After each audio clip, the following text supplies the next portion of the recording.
Our world is lost in unnecessary fear and hurt. Our systems seem scientifically engineered to make you small, powerless, and always waiting for the next great leader who will fix the problems around us. Worse, we're witnessing neighbor versus neighbor while warfare breaks out around our family tables. But you have access to a spirit, a strength that enlarges and empowers you. Even better, you don't need to wait for the next big movement. You can heal the world. It's time for governance by grace. Welcome to Gracearchy with Jim Babka. So, Bill, it's there's this old saying: if voting changed anything, they'd make it illegal. Jim, that's what they're doing. Yeah. So welcome to campaign finance laws. This is how your votes, this is one of the ways, there's others, but this is probably the most dramatic way in which your voting is made illegal. Yes. Your ability to influence the process is made illegal. So we're going to bring in a guest, and I want to get right to it, but I want to lay just the following predicate if we could. Okay. I have a hypothesis, and it has two fundamental tenets, but I've broken it down into multiple 8 steps here so that we can go through and everybody can kind of understand how they all connect together. Okay. First one, campaign finance laws are voted into law by incumbents.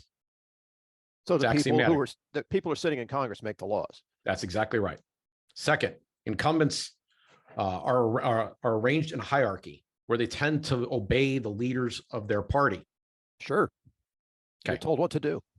Exactly. Now, this is a complex subject, but I just wanted to lay that out there so we can keep building the case. 3, the laws are written to favor incumbents, to quite literally protect them from challenge. Yep. So Jack Kemp, a former Republican congressman who ran for vice president in 1996 on the Republican ticket with Bob Dole, said that the difficulty of running as a challenger was akin to the man who had to fill a swimming pool with a teaspoon, while his incumbent had a fire hose. Yeah. 4, this scares away the best challengers, and the challengers that remain operate by their bootstraps. So what this means inherently is that fancy connected lawyers are a luxury. There's no way you can even think about taking the job unless you're willing to go there and have the funds. Yep. So now the experts are required. And Justice Antonin Scalia can even confess during an oral argument in 2013, quote, "This campaign finance law is so intricate that even I can't figure it out," end quote. And James C. Miller, a former chairman of the Federal Trade Commission and former director of the Office of Management and Budget, agreed to be the campaign treasurer for a friend. And he was so distressed by his role that he wrote an entire book about the experience titled Monopoly Politics. He basically said, hey, look, if I was the head of OMB, I clearly know economics. If I was on the Federal Trade Commission, I clearly know about regulation. Why is it so hard to follow FEC rules? It's arcane and completely impenetrable. Next, upstart challengers who break through but don't follow the leadership or status quo lines may become targets for prosecution. Maybe they are. Let's be honest about this. This is our We're going to get to that in a second. Man. Yep. And the last point is the most speculative. None of the things I've said up to this point really are speculative. I could argue and win on every one of these, but this last one, I will admit, I'll steel man and say this is speculative. But I tend to believe that political hitmen and hitwomen work inside enforcement bureaucracies to carry out these laws on a subjective basis. In other words, for the benefit of their team. So we're talking about people like Mr. Cohen, Mr. Bragg. Well, in the case of Mr. Cohen, no, he's not inside. I'm talking about people actually being able to work inside the system at the Justice Department, usually, to be able to target people. But they do it from the IRS. They do it from other locations. Oh, sure. Like Lois Lerner. Right. Right. Okay. Yep. So I'm wishing to demonstrate these last 2 points here with our guest here today. So let's get into it. So we brought in Steve Stockman to have a conversation. He was the U.S. rep for the 9th District of Texas from 1995 to 97. And then had a second term 2 decades later from 2013 to 15 in the 36th district of Texas. And his story is significant because it overlaps significant. By the way, let me throw out one personal thing, one connection. I work at Downstate DC. We wrote the Right to Laws Act. Steve is the only representative in the history of the U.S. Congress. We have a senator that's done this, but not a representative, to introduce the Right to Laws Act, for which I am eternally grateful. So we've had a prior relationship. But I want to emphasize that we brought Steve in here because he didn't really cooperate with the leadership as it was at the time. And he found himself with a similar target on his back. And the overlaps between his case and Donald Trump's case, they're pretty extraordinary. And so I want to talk to him about what happened to him and maybe even begin to dissect again why. So yes. Steve, welcome to the show. Thank you. Thank you for having me. It's great hearing from you again. And I wish you a belated birthday too. Yes, thank you. So I want you to, first off, you're in Congress 2 different times. You were part of the Contract with America wave, and then you come back in 2013. For just a second, what was the reason for having such a big gap between your terms of service? I was told by the popular press and the actually unpopular press, but I was told there was no way I could win. I was too extreme, but we used proper mechanics and we won. And it's an unusual, in fact, it's such an anomaly. What we did is that, especially having a generation 20 years apart from the 2 times, we use techniques and stuff which I don't share publicly because some of it I don't want my opposition to use. The guy I ran against, Jack Brooks, the first time, everybody was afraid of him. And I said, he's a bully. He really was. In fact, the book was just published, I think, the year before last. He's been passed away now since 2012, but they still write about him.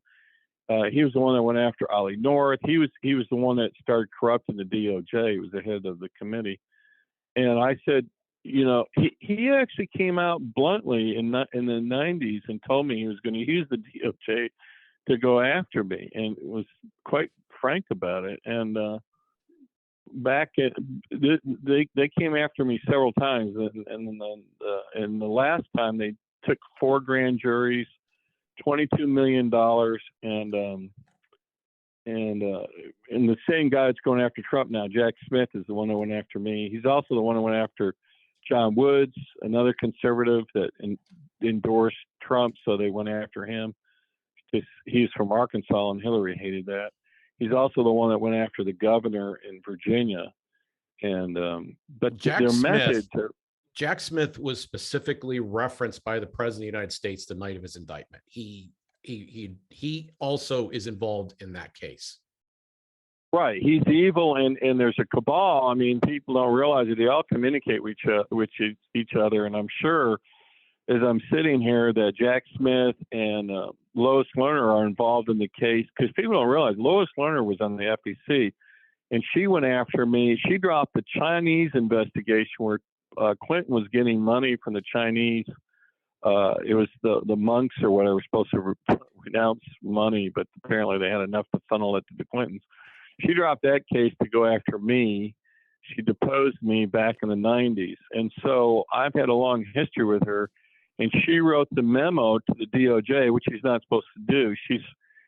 Unfortunately, she's got both experience, and I say that cynically, but she worked at the FEC and in the nonprofit division, and she was picked by Obama to go after the conservatives nonprofits, and she's been vigilant about that. And she wrote a memo outlining how to target conservatives. And if you read that memo, it's what they're doing to Trump. And I predicted this, actually. At the end of my trial, the head of the public integrity section was so excited. He says, "We're going to use this against Trump." And I tried to warn Trump of this years ago. And wait a minute, when you tried to warn him about this, what was his response?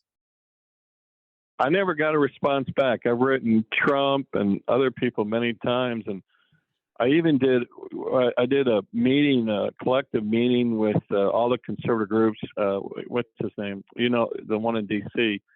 And I warned everybody about it, but it's fallen on deaf ears. But now it's funny. I was considered a pariah. Now it's like they realize, wow, you were telling us, you're right. You were targeted. I mean, and they do the same thing. Like, for instance, they stack their charges because the jury will say, well, he's got to be guilty on something. So, like, in my case, there was one check deposited, and they charged me with 5 felonies, which is 120 years. And they charged, what they did is they said wire fraud, money laundering. And, like, I didn't do this. Wells Fargo opened up a savings account and gave me a credit card, which I never knew about. And they said because I transferred the money from the checking into savings, that's money laundering. And they do this repeatedly. They stretch the idea of law and order. And we went from, as you probably know, Jim, because you're really on the forefront of trying to create less government, but we went from, during Ronald Reagan, there was 3,000 criminal laws to now we have 300,000. There's a book out called 3 Felonies a Day, which I'm sure you're familiar with, Yep. which outlines how everybody commits 3 felonies a day. So they just, the way Jack Smith works is he subpoenas everybody and threatens everybody. And then there'll be someone who buys. Wait a minute. Does he subpoena everybody, or is he selective in who he subpoenas? No. In fact, I'll guarantee you, if you go look at Trump's case he's doing now, he'll subpoena the dry cleaning lady. Okay, everybody. so when you mean everybody, you're not saying everybody who's in a position of power. You're saying all the friends of an individual he's targeting. Everybody. It's to isolate you.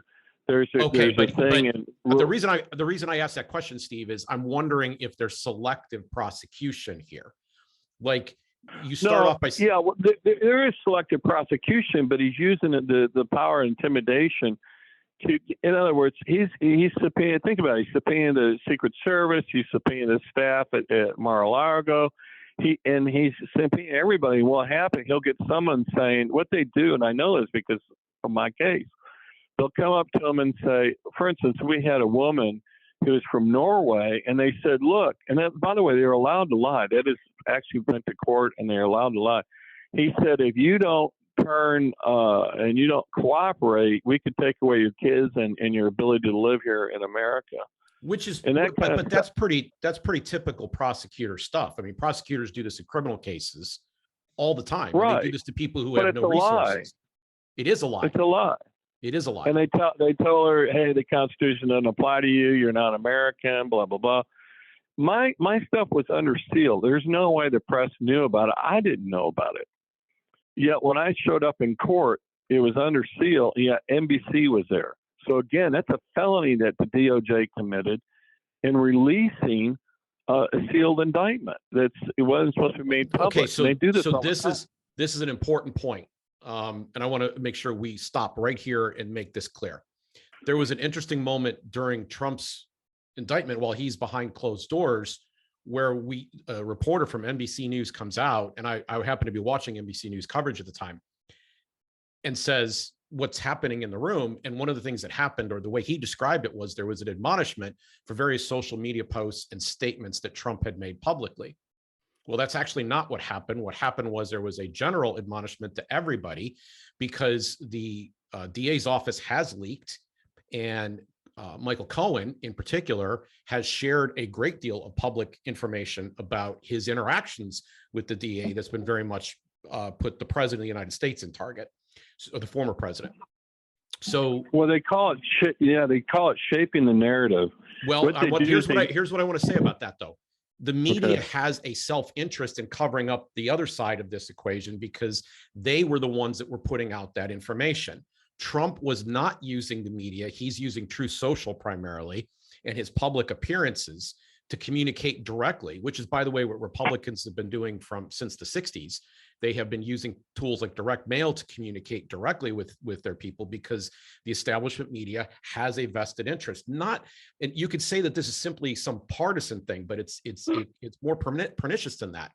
They want to be the outlet through which these things are leaked. They want to be the controllers of the information, and they're being given special access. So they're not going to do anything to bite the hand of the prosecutor, because they want him to leak. They don't need Trump to leak. In fact, his leaks are disadvantageous to them, because he doesn't use them as their sources. So they have a vested incentive in coming out and only telling you what happened in that courtroom on one side of the equation. Does that make sense? Right. I mean, it's to shape the narrative to convict you. They did this in my case. They leaked profusely, and then I was issued during my trial. I was issued a gag order. So, and what the gag order was, I couldn't talk about politics during the trial. Okay. So right now, I really want to try to lay this out in a narrative where our audience can follow along what's happening, because now all of a sudden you're on trial. So let's go back before that point. I really would like to understand, like, what steps of activism were you doing in the years immediately preceding your second term in Congress? Oh, well, if I hear your question, you want to know what facilitated or triggered their targeting me was really because in Congress, as you know, like I was very aggressive. I was the first one to call for the impeachment of Obama, which the left went ballistic, saying that's so disrespectful. Then they impeached Trump twice, a little irony. But one of the things I also did is I found out that Hillary was, and this should have made national news, and frankly, it's treasonous, and I don't know why it's still not discussed. But I found out a company here in Houston was selling specialized steel to make centrifuges to Iran. So the very nuclear weapons that could be triggering and coming towards us, the steel to make the centrifuges was facilitated by Hillary for money. She had a Ukrainian oligarch who was the number one contributor, and he was the go-between to get the steel to Iran. And I uncovered it. I thought it'd be on the front cover of Time magazine. Newsweek covered it a little bit. Our friends at WorldNet Daily covered it, but no one was interested in it. And then I found out that Obama was sending hundreds of millions of dollars to the Akani network. We uncovered that. They first denied that they were doing it. They said they did it for exchange for Bo Bergdahl, the traitor who wandered off and got our guys killed in searching for him. And so, that they denied it. And they said, no, we didn't. We did not give money or dollars for Bo Bergdahl, but we gave euros, so it's legal. It's like, it's still money. It still violated the law. So I got under the skin quite a bit, and I think when I got on national news, I was on Fox, and I called for the arrest of Lois Lerner. 2 weeks later, I had the FBI at my door, and they were quite open about. What year is this that the FBI's at your door? 2013, right after but just months after I got elected. Okay. I'm being corrected. It ended. Let me be more direct. Let me be more direct, Steve. Did you have a newspaper that you used in your election campaign? Was that previous to your election, or was that your reelection? Wait, Steve. Was that your election or your reelection? Well, I'm trying to answer. It's all elections. We had papers. Okay. We did. My grandfather was a newspaper publisher. We couldn't get any of our story out. And that's one of the things that Lois Lerner went after me in the 90s when she worked at the Federal Election Commission.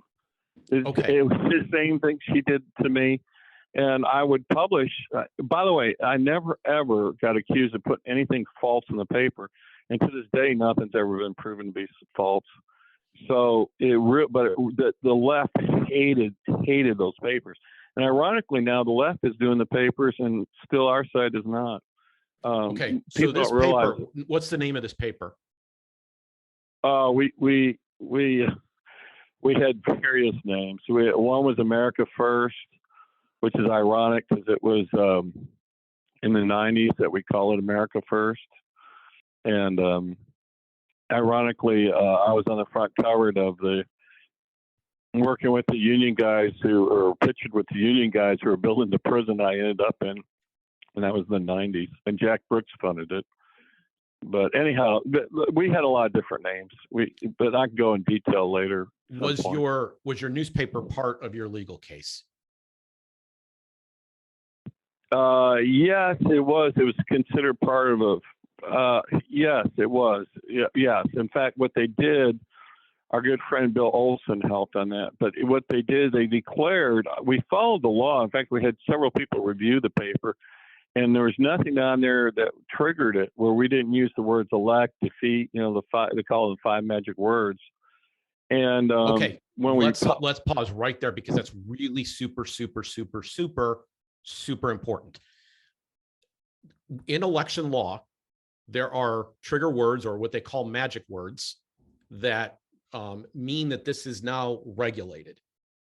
So an activity to be regulated has to be advocating for the election or defeat of a particular candidate. So what they call this literally, and this term should be understood literally, express advocacy. And then the express advocacy covers actual campaign expenditures. So you were not in that newspaper, Steve, advocating the election or defeat of any candidate. In other words, you were not saying elect Steve, vote against his opponent. No, in fact, all of it was publicly sourced stuff. And we asked the FBI agent on the stand, we said, is this express advocacy? He said no. The judge physically took the paper up between her 2 fingers and dropped it on the bench and said, this is express advocacy. So the judge, who's supposed to be the referee, is actually participating in the witnessing thing. She overruled the testimony of an FBI agent and said it was express advocacy. See, now that right there is an extraordinary moment. And in your appeal, this issue was specifically addressed by your attorney.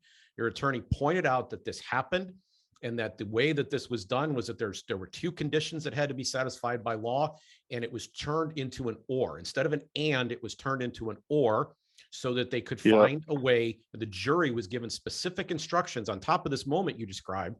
According to your brief, the jury was given specific instructions to treat these communications as electioneering communications.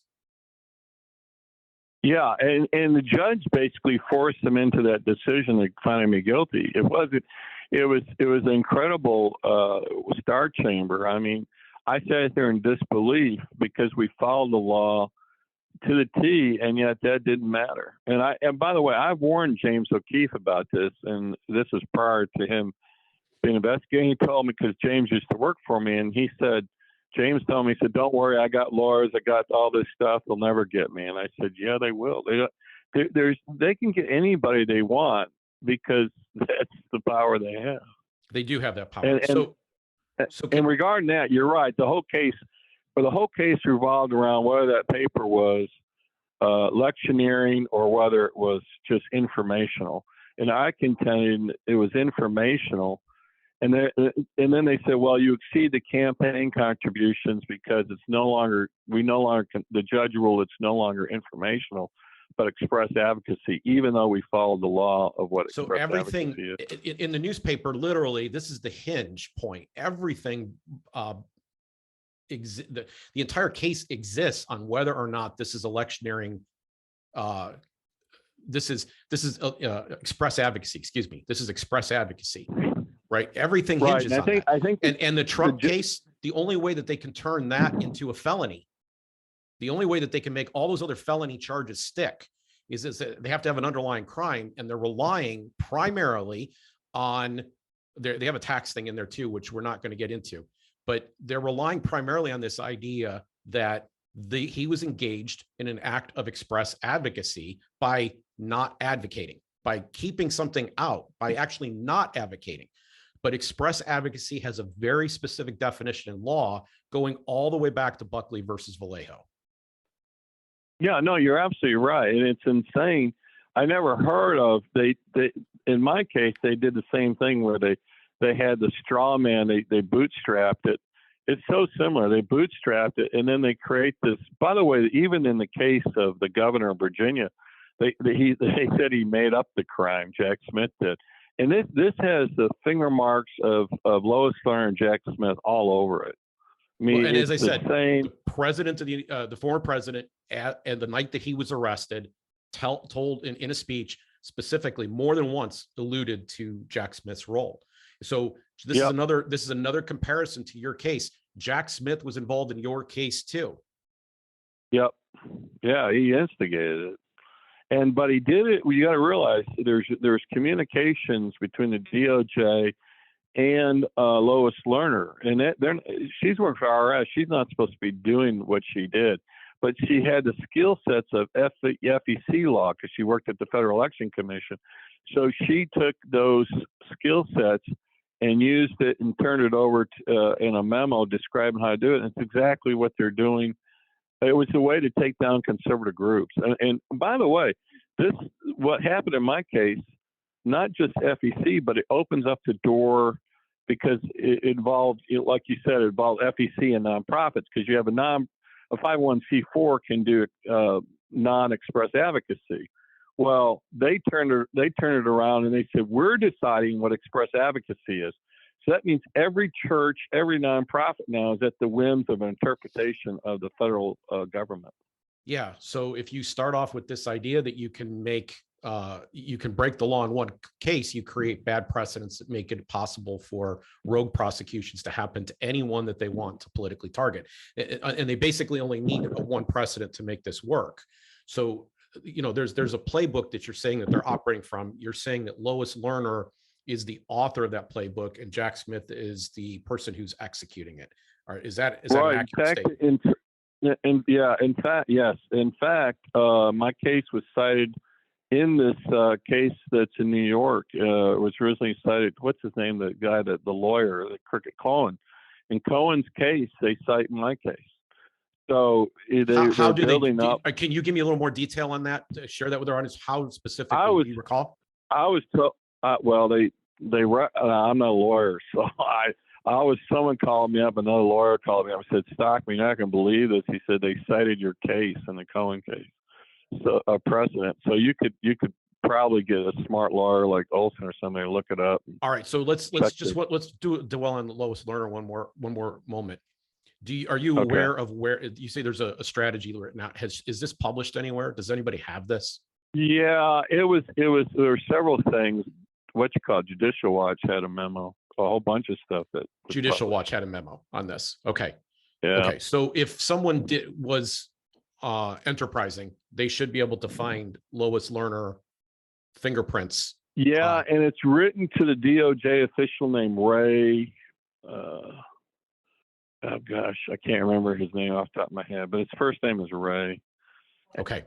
What is it? Oh, hold on. It's Patty saying Holson. By the way, he was one of the signatures on my original indictment, and then Steve, did you just say a name? Because I didn't catch it. Yeah, Ray Holson or something like that. Holzer. He's Holzer. With an H.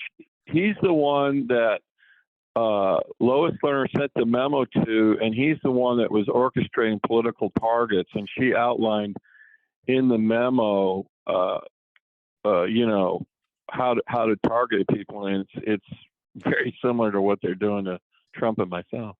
Okay, can we take a couple of minutes to really focus in, and this is going to be probably, I'm sorry, but I want to share with everybody what you were charged with. No, you're fine. Okay, so you were accused of obtaining $1.25 million under false pretenses and using the funds for your political campaigns.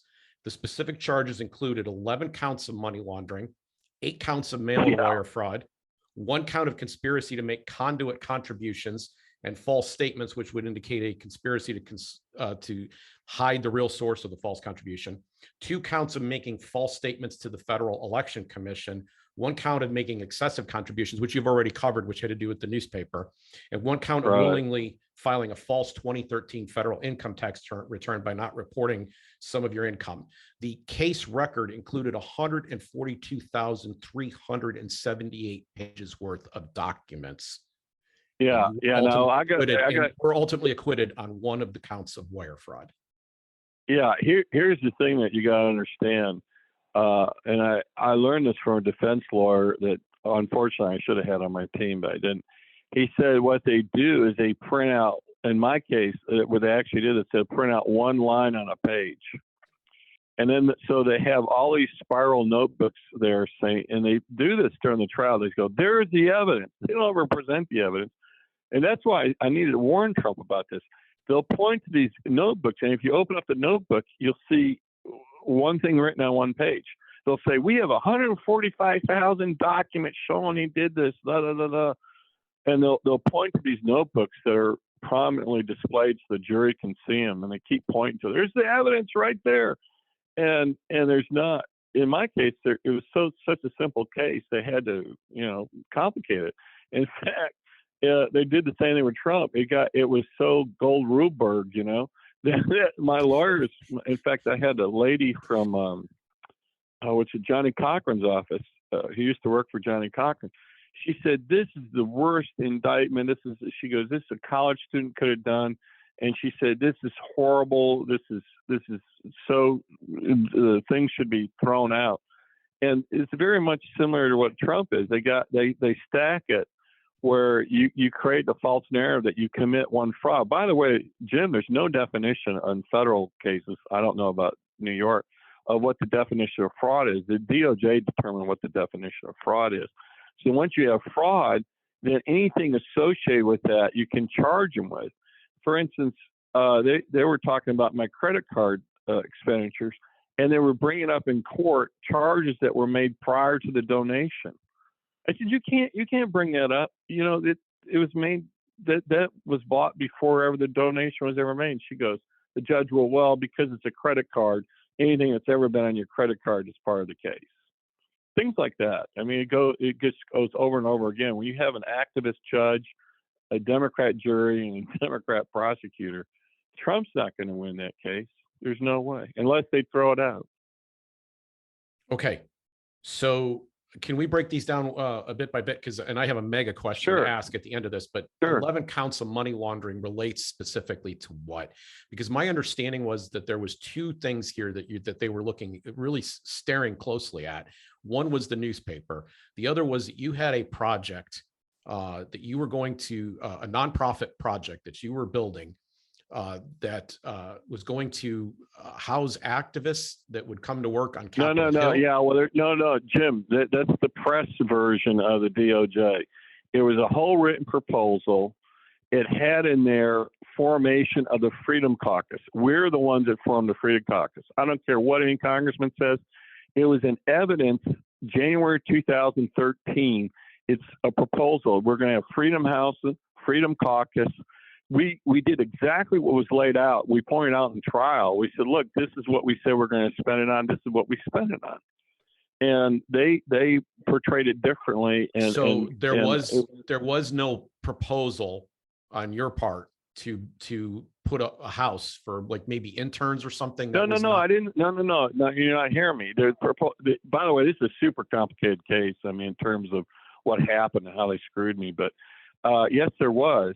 But it's a full proposal of a house, a caucus.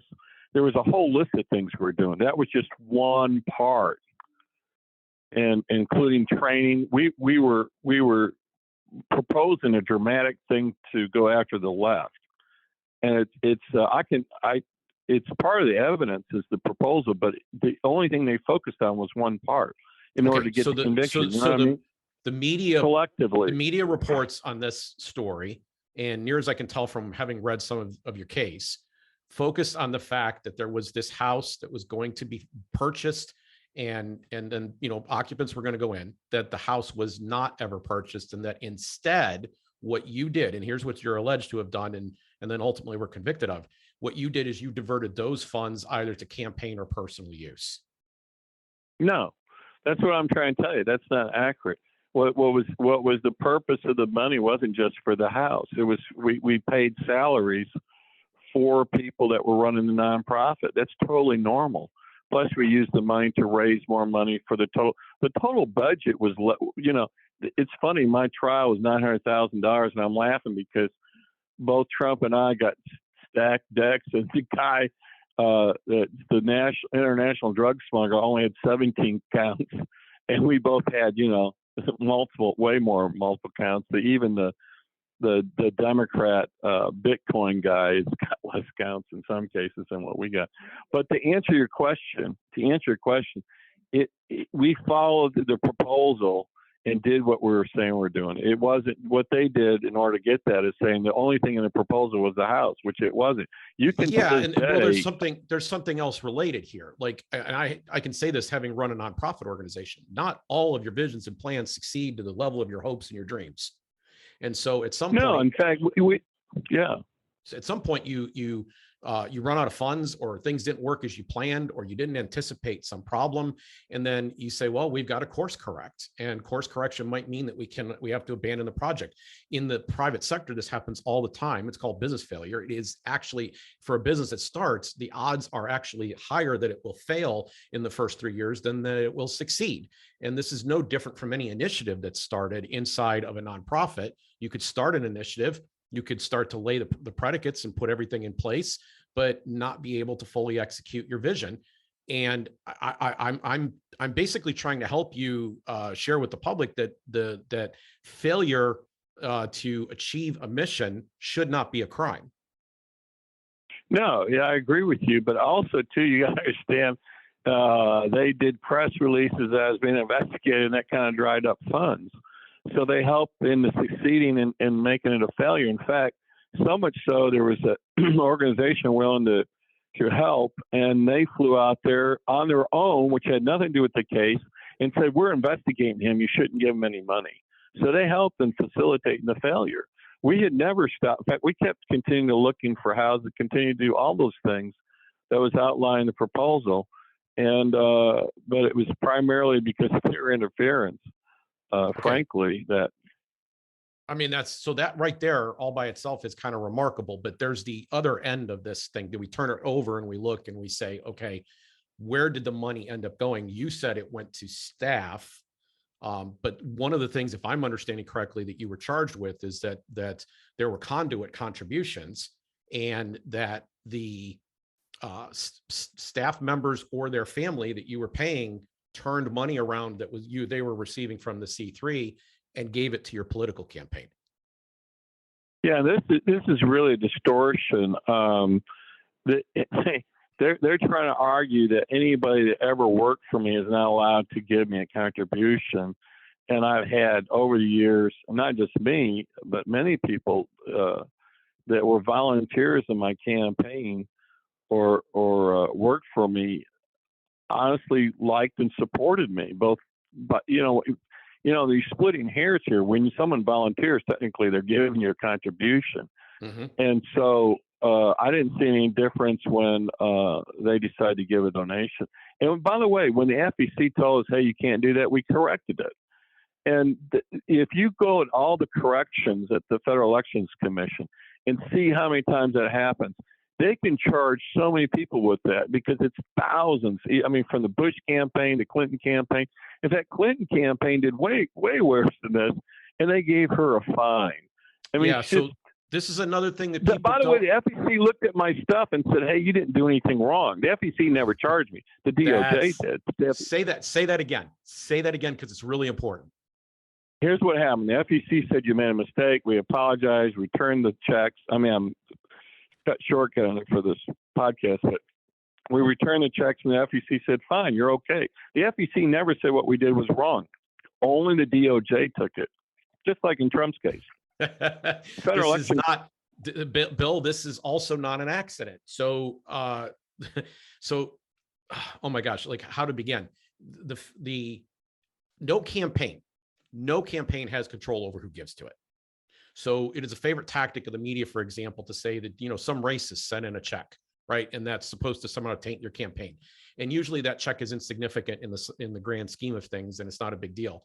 But then you're challenged, what are you going to do to repudiate this racist that sent you the money? Someday I'll cover that on another show, because I actually know what the answer to that question is. But the point is that you cannot control who's giving the contributions, and a campaign is processing contributions as it normally does. In fact, the person processing the contributions, that's their job. Their job isn't to go research every single person who gave a contribution to find out different relationships and whatever.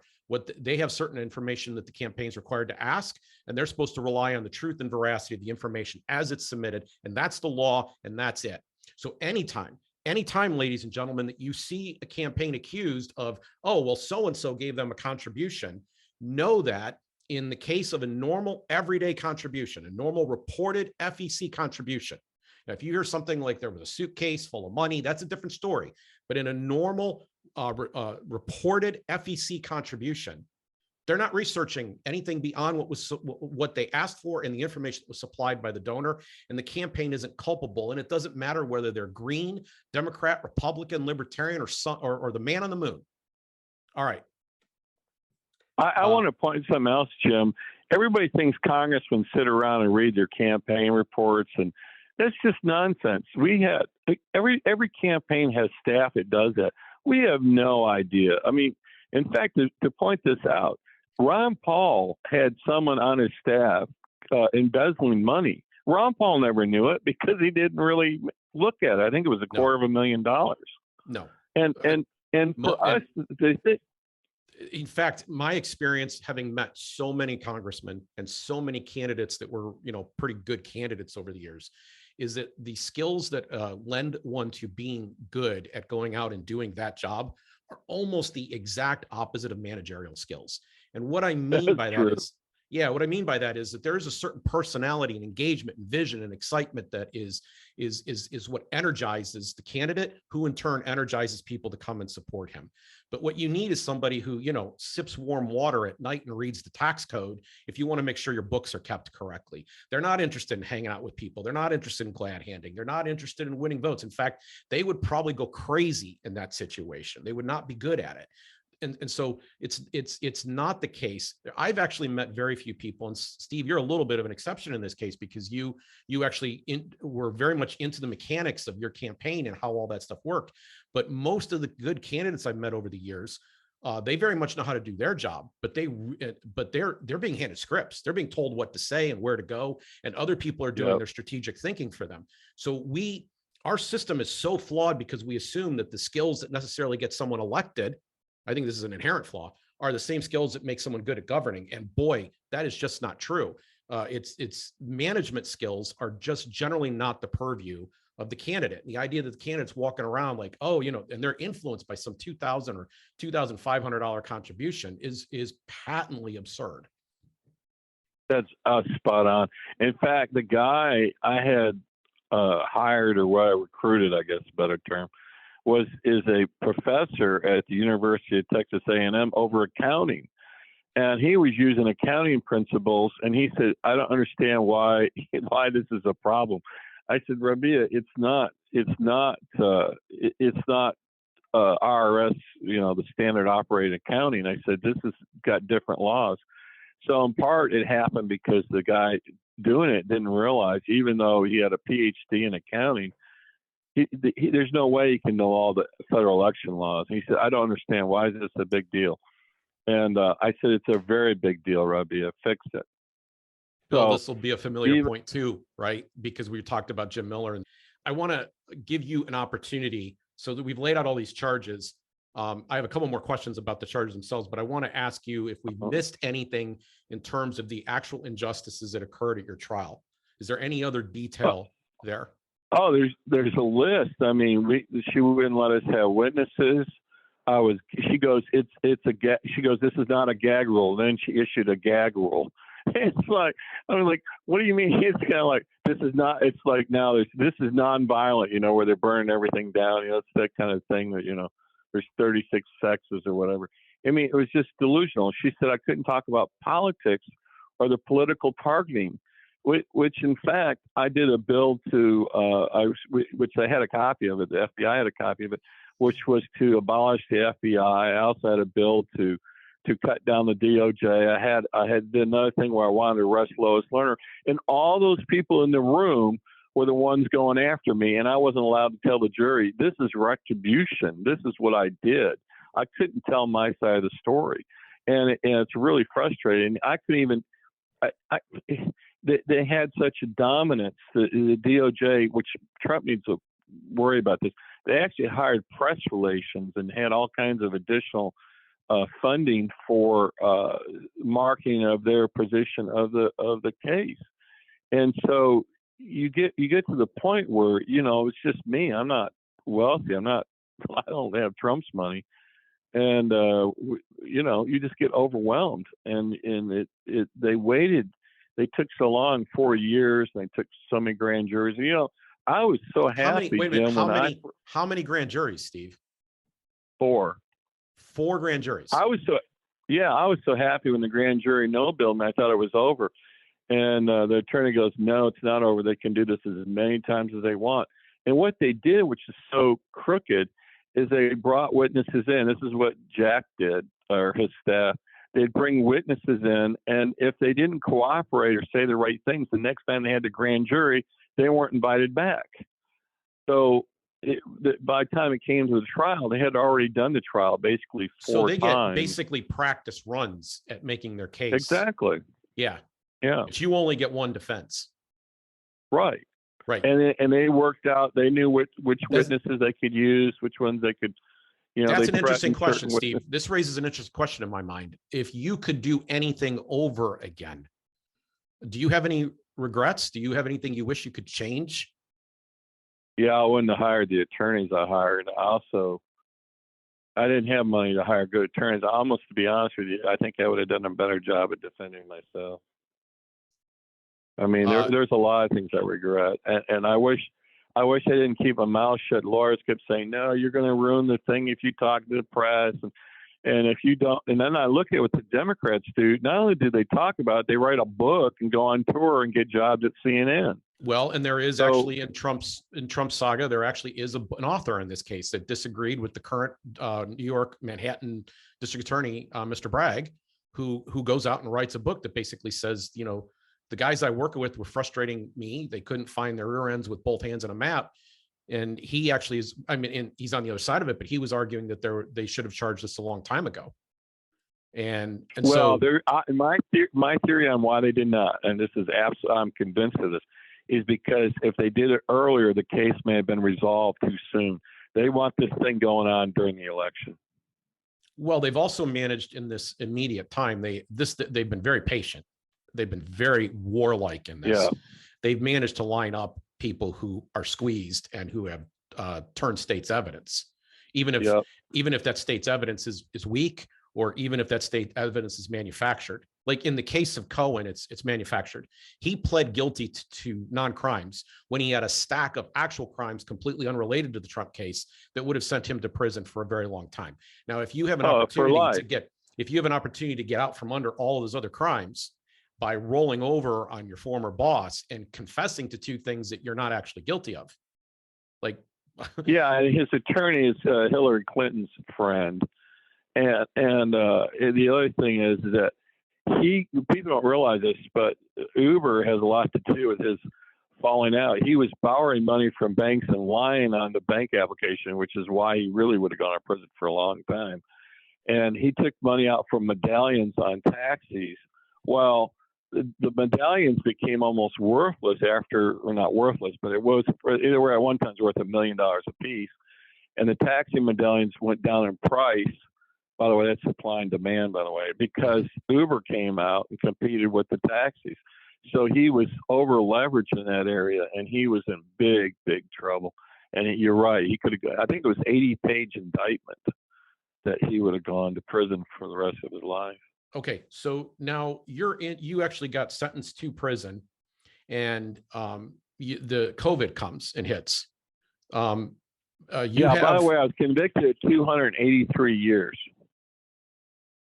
Okay, so you're in prison, and right. COVID comes along, and there's kind of a compassionate release program that covers people with medical conditions. Did you actually get to walk out during COVID? I was approved because I'm a insulin dependent diabetic. I'm over 60. I was over 60. I have other maladies that were put me at the top of the list. So they processed me. I was stepping my foot because they had to quarantine us all before they released us. And I was stepping my foot into quarantine, and they rushed over to me and said, "Mr. Stockman, we were given word you are now allowed to go." And I said, "What are you talking about?" I says, "Look, we just got a call. You're not allowed to go." And one of the counselors told me, he says, "I don't know who he used a different word, picked off." He said, "But we got a call from Washington said that you're never to see the light of day." And so how and is they it did that some, how is it that you're able to talk to us now? How did you get out? because I have a beautiful wife. I have friends such as you and other people who pushed for Trump to pardon me. He didn't pardon me, but he commuted my sentence. And when they commuted my sentence, there are a lot of people are very upset because, you know, because I'm aggressive in my campaigning. Okay, so And, that was right before Christmas 2020. So it's after the 2020 Yep. elections, but before the events of January 6th, so people can place that in their mind. I have one more Exactly. question about the case itself. This to me is the mega question. We've dealt with all the various things that you were charged with and why they were illegitimate, but to me, there's still one thing that's still lingering over your head, because you didn't get a pardon, you got a commutation. And the Trump administration made clear in announcing your commutation that you were going to continue to owe restitution. The original restitution bill was $1,014,000 plus, right? A little over $1 million. Yep. And that you were still going to be under supervised release for a period of time. Are you under supervised release as we're talking now? And Yes. still owe restitution? Go ahead, Ann. And do you still owe restitution? Yes. In fact, I can't share with your audience, but there's still, if you look at Roger Stone and others, they don't ever let you go. And they've done some things to me since I've been out to try to put me back in. And my wife works at NASA and has worked there since '84. And they're taking some of her pay every month. We had to move into we lost the house we were in, and so financially they want to keep you under the boot. So you're still paying the price for this, but I want to understand, this is really important. So usually you owe somebody restitution because you have taken some from somebody. Correct. Who did you take from here? Are you able to answer that question? Like, no, I didn't. Whose pocket was actually picked? Who's dissatisfied? The whole case is only two donors, and everybody knows the two donors. I mean, one guy's worth $3 billion, another guy's worth almost $1 billion. In fact, the amount of money, they kept trying to make it sound like I was taken from grandma, and our friend Dick Uline has a whole division. He gives away $25 million a year. The amount of money that he lost or what not lost, he actually said he never complained, by the way. The FBI went to him. In fact, he gave me additional money after the first money. So he never complained. The FBI went in there and threatened him. It's the first time where you go to a victim, so-called victim, and say, if you don't report a crime, we're going to charge you.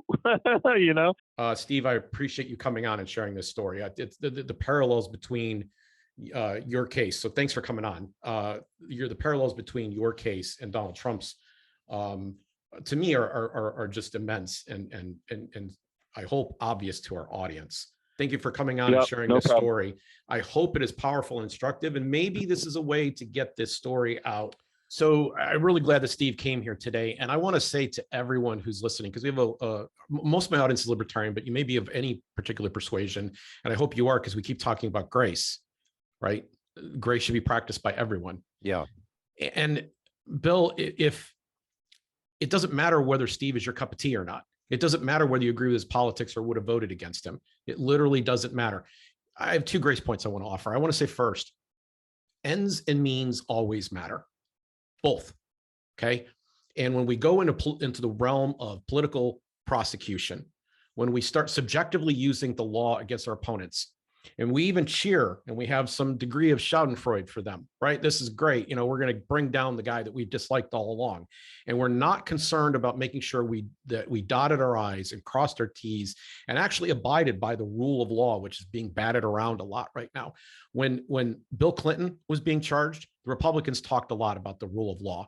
When now that Donald Trump is being indicted for the first time, it is, once again, we hear the Democrats, they've grabbed the script and they said, okay, now it's our turn. We're going to start talking about the rule of law. And there's a convenience to that is not acceptable, that we don't want. representative government itself, if you believe in this concept, and as you know, I have some issues with how we do things, but if you believe in it, it's actually impaired when only the wealthy can run. And that's the truth about our present system. And I have to ask everyone listening, is that what you really want? I mean, either way, whether you think the system's good or bad, do you want it to be a system where only the wealthiest amongst us can run? Is that what you want? Because that is what campaign finance, that's the fruit of the system. And right now, Donald Trump actually has a prayer of a chance because he's the former president. So he's got a lot of light being shined on him. And his case is going to be endlessly talked about in the media, which our guest today didn't have available to him. But he also has means. He's going to be able to hire the right attorneys. He's going to be able to make the right arguments. And in fact, they're going to be able to crowdsource these arguments because as they're being discussed in the media, they'll pick up new ideas and things that they should be able to do. That is not available for any normal defendant in the dock, including Steve Stockman, who was with us today. As he pointed out, with both with the script that you mentioned, the script being written by Lois Lerner and then carried forward by Jack Smith, correct? Yeah. So now, the final grace point then, it's my second one. If the story was reversed, if this were a Democrat in the dock, would your position on any of these issues change? Now, you really, I just pointed out an example of how it did with Clinton, the rule of law concept, right? We have to always steelman our opponents. We have to take this seriously. And in the case of a legal venture such as this, we have to start off with the presumption of innocence. So you may detest Donald Trump. I'm not here to talk you out of liking or disliking him. None of what we've covered here today has been about he even hit some of the other more intricate details of his case. We're not getting into that either. What I'm suggesting here is that campaign finance is an effective cudgel to take out political opposition that does not cooperate with the status quo. That's what I hope we've demonstrated here today in this follow-up episode. And the grace point is that we always must steelman our opponents, the people that we disagree with. We really need to understand where they're coming from. And so I ask, do you understand where Donald Trump is coming from? Can you have the grace to do so?